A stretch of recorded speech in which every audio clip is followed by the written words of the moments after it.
दुनिया का सबसे बड़ा डेमोक्रेसी देश तो हमारा इंडिया है। दोस्तों, क्या आप जानते हो दुनिया में कितने टाइप्स के डेमोक्रेसी है? तो चलो आओ देखते हैं types of democracy. Hello friends, मैं हूं अनिकेत और आप सब लोगों का लर्न विथ एबी पे स्वागत है।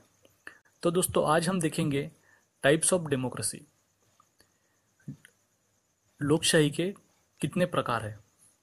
दोस्तों, यूँ तो हम जानते हैं कि इंडिया दुनिया का सबसे बड़ा डेमोक्रेसी देश है। पर दोस्तों, क्या आप जानते हो कि अमेरिका और इंडिया की डेमोक्रेसी अलग अलग है और भी कई टाइप की डेमोक्रेसी इस दुनिया में अवेलेबल है। तो आइए जानते हैं। तो सबसे पहले हम देखेंगे डेमोक्रेसी के दो टाइप्स होते हैं। एक है डायरेक्ट डेमोक्रेसी और दूसरा है इनडायरेक्ट डेमोक्रेसी। दोस्तों, नाम के हिसाब से ही आपको इसका मीनिंग पता चल जाएगा। डायरेक्ट डेमोक्रेसी मतलब प्योर डेमोक्रेसी और इनडायरेक्ट डेमोक्रेसी मतलब रिप्रेजेंटेटिव डेमोक्रेसी। दोस्तों, हमारे देश में अगर किसी पीएम का या फिर सीएम का सिलेक्शन करना हो तो आपको पता है सिलेक्शन कैसे होता है। हम डायरेक्टली पीएम या सीएम सिलेक्ट नहीं कर सकते हैं। सबसे पहले हम वोटिंग करते हैं। हम हमारे एरिया का एमएलए और एमपी इनमें से कोई एक चूज़ करते हैं।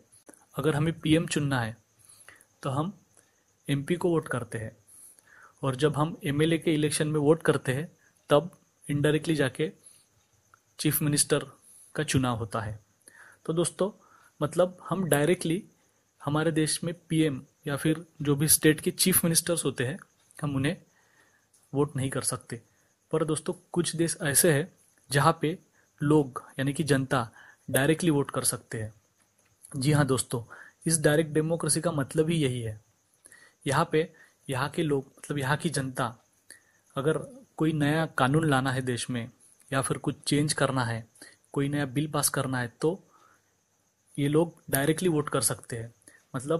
कंट्री की सारी जनता वोटिंग करती है और वो डायरेक्ट होती है। ऐसे नहीं कि पहले हम एमएलए को वोट करेंगे फिर एमएलए जाके विधानसभा में कोई लॉ पास करेंगे, ऐसा नहीं। दोस्तों, ये डायरेक्ट होता है। कोई नया कानून लाना है या जो भी चेंजेस करना है तो लोग अपनी राय वोट के थ्रू कर सकते हैं। बाद में उसका जाके वो लॉ में कन्वर्शन होता है। तो दोस्तों, ऐसा देश है जो कि आप देख सकते हो। ऐसा देश है दोस्तों स्विट्ज़रलैंड। पहले बहुत सालों पहले जब ग्रीस में ये डायरेक्ट डेमोक्रेसी हुआ करती थी, ग्रीस के एथेंस नाम के शहर में ये डायरेक्ट डेमोक्रेसी की शुरुआत हुई थी। दोस्तों, वहाँ पे जो राजा था वो जो भी कुछ नया चेंजेस करना है तो वो लोगों से डायरेक्ट डायरेक्ट वोट लेता था। वहाँ पे इलेक्शन होता था डायरेक्ट और लोग जो भी वोट करके जो भी फैसला सुनाते थे वो फैसला पूरे वो शहर में, एथेंस शहर में लागू होता था। दोस्तों, तो ये डायरेक्ट डेमोक्रेसी की शुरुआत ग्रीक में एथेंस जो शहर है वहीं से हुई है। फिलहाल तो बस सिर्फ स्विट्ज़रलैंड में ये डेमोक्रेसी आती है। कुछ महीनों पहले आपने सुना भी होगा कि अ, उनको कुछ नया लॉ लाना था, जो कि देश के तहत कानून नया बनाना था। तो लोगों ने वोट किया, डायरेक्टली वोट किया और वो नया कानून उनके देश में लागू हो गया। दोस्तों, तो इसे कहते हैं डायरेक्ट डेमोक्रेसी। मतलब वहाँ के लोग ना एमपी ना एमएलए को वोट नहीं करते, डायरेक्टली वोट करते हैं। और उसका सेकंड टाइप है इनडायरेक्ट डेमोक्रेसी, जो कि हम करते हैं। दोस्तों, हम क्या करते हैं, वोट डालने जाते हैं। जो हम वोट डायरेक्टली पीएम को नहीं दे सकते। अभी इलेक्शन हुआ है दोस्तों, तो आपने देखा ही होगा, यूपी का अभी इलेक्शन हुआ है। तो वहाँ पे जाके लोगों ने डायरेक्ट सीएम के लिए वोट नहीं किया। हर इंसान ने अपने जो भी मतदार संघ होता है, वहाँ चुनाव का जो भी उनका मतदार संघ होता है, वहाँ पे जाके जो भी उम्मीदवार खड़ा है जिस भी पार्टी का हो, हम जाके उसे वोट करते हैं। फिर अगर जिस भी पार्टी का उम्मीदवार जीत के जाता है वो राज्यसभा में, लोकसभा में या फिर विधानसभा में जाके, स्टेट के जो भी विधानसभा होते हैं वहाँ पे जाता है। और सारे विधानसभा के जो भी लोग होते हैं वो किसी एक इंसान को सीएम बनाते हैं। दोस्तों, ये इनडायरेक्ट प्रोसेस हो गई। हम खुद डायरेक्ट जाके सीएम नहीं चुन सकते। हमारे कुछ प्रतिनिधि, कुछ रिप्रेजेंटेटिव हम भेजते हैं और उनके ज़रिए हम अपनी जो भी हमारी मांगे हैं वो हम पूरी कर सकते हैं, मांग सकते हैं। तो दोस्तों इनडायरेक्ट डेमोक्रेसी को रिप्रेजेंटेटिव डेमोक्रेसी भी कहा जाता है, क्योंकि हम डायरेक्ट नहीं जाते तो हमारे रिप्रेजेंटेटिव हम वहाँ पे पार्लियामेंट में भेजते हैं और वो जनता की तरफ से अपना काम, जो भी लॉज, जो भी कानून बनाना है, जो भी चेंजेस करना है, वो वहाँ पे पार्लियामेंट में नए नए बिल, नए नए लॉज लाते हैं। तो दोस्तों इनडायरेक्ट डेमोक्रेसी ये हो गई, लेकिन यहाँ पे भी दो उसके टाइप्स होते हैं। इसमें आता है दोस्तों parliamentary democracy and president democracy. दोस्तों इसका मीनिंग भी बहुत इजी है, जैसे कि आपने नाम में ही सुना है पार्लियामेंट्री डेमोक्रेसी। दोस्तों जैसे कि इंडिया का एग्जाम्पल पकड़ लो। इंडिया में पार्लियामेंट्री डेमोक्रेसी है। इसमें फ़र्क क्या है प्रेसिडेंशियल और पार्लियामेंट्री डेमोक्रेसी में? पार्लियामेंट्री डेमोक्रेसी में पंतप्रधान यानी कि प्राइम मिनिस्टर चीफ होता है, जो मेन होता है। मतलब देश पूरा प्राइम मिनिस्टर ही चलाता है। और ये देश पार्लियामेंट्री डेमोक्रेसी जिन जिन देश में है उनके नाम है इंग्लैंड, इंडिया और भी बहुत से हैं। फॉर एग्जांपल लेते हैं हम इंग्लैंड, इंडिया। दोस्तों इंग्लैंड में देख लो आप या फिर इंडिया में देख लो, जो भी प्रेसिडेंट होते हैं वो नाम के लिए होता है। जैसे हमारे देश में प्रेसिडेंट सिर्फ नामधारी प्रमुख होता है, असली ताकत तो प्राइम मिनिस्टर के पास ही होती है। इंग्लैंड में भी वैसे ही होता है। वहाँ का जो किंग है या क्वीन है वो सिर्फ नाम के लिए मुखिया रहते हैं।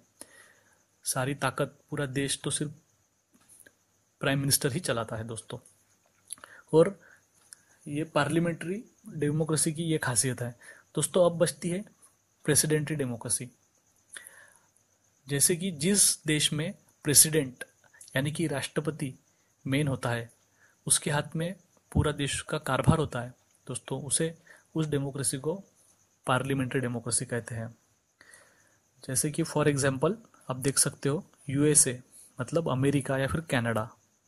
दोस्तों अमेरिका में कैसे होता है, वहाँ पे प्रेसिडेंट ही मेन होता है। जैसे कि अभी नए नए प्रेसिडेंट चुन के आए हैं, डोनाल्ड ट्रंप, उसके पहले बराक ओबामा थे। तो दोस्तों यहाँ पे प्राइम मिनिस्टर नहीं होता है, होता भी है तो फिर सिर्फ नाम के लिए होता है। यहाँ पे प्रेसिडेंट ही सबसे स्ट्रॉन्गेस्ट इंसान होता है, फर्स्ट इंसान होता है, या फिर चीफ जिसे हम कह सकते हैं। तो दोस्तों हमारे देश में प्रेसिडेंट सिर्फ नामधारी प्रमुख होता है, सिर्फ नाम के लिए वो चीफ होता है। असली कारोबार तो पूरा पीएम ही चलाता है। पर इन देशों में प्रेसिडेंट सब कुछ होता है। प्रेसिडेंट के पास बहुत पावर होती है। मतलब ऐसे मान के चलो कि इनके देश का प्रेसिडेंट इज इक्वल टू हमारे देश का प्राइम मिनिस्टर। जिस कंट्री में प्राइम मिनिस्टर मुखिया होता है वहाँ पे पार्लियामेंट्री डेमोक्रेसी है, ऐसे आप कह सकते हो। और प्रेसिडेंशियल डेमोक्रेसी में प्रेसिडेंट मेन होता है, इसलिए उसे प्रेसिडेंशियल डेमोक्रेसी कहा जाता है, जहाँ पे प्रेसिडेंट मेन होता है। तो दोस्तों ये कुछ टाइप्स थे डेमोक्रेसी के। आप अगर यूपीएससी या फिर एमपीएससी या कोई स्टेट पीएससी का प्रिपरेशन कर रहे हो या फिर बैंकिंग का कर रहे हो तो इकोनॉमिक्स में ये टॉपिक आता है, या फिर पॉलिटिकल में भी आता है। तो अगर ये इन्फॉर्मेशन आपको रहती है तो और भी अच्छा है। तो दोस्तों आप जान चुके होंगे कि डेमोक्रेसी में किन किन टाइप आते हैं। एक बार रिवाइज कर देता हूँ। Direct democracy, indirect democracy. Direct democracy मतलब जहाँ पे लोग डायरेक्टली वोट करके पीएम, सीएम या फिर कोई भी कायदा जो भी चुना, मतलब जो भी नए बिल है वो ला सकते हैं।